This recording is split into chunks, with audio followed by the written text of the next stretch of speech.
इतकं सुंदर मंदिर असूनही हे मंदिर दुर्लक्षित आहे. नमस्कार मित्रांनो, आज मी चाललोय खोपोलीतील एक छान मंदिर पाहायला. खोपोलीतून थोडं पुढे आल्यानंतर वाटेत हे आपल्याला रामाचं मंदिर लागतं.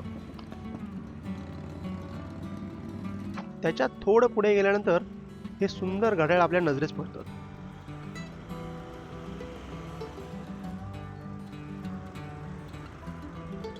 इथूनच डावीकडे हा जो रस्ता जातो त्याच रस्त्याने आपल्याला पुढे जायचंय.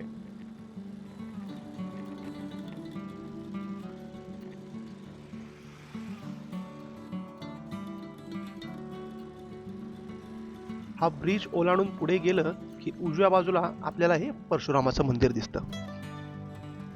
मंदिराचा परिसर सुंदर आणि शांत असा आहे.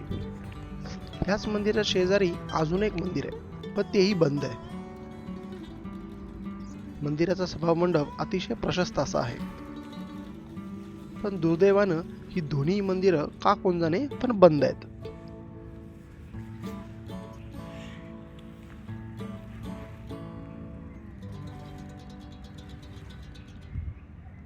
तर अशा प्रकारे हे छोटंसं मंदिर पाहून आपण लागलो पुढच्या वाटेला.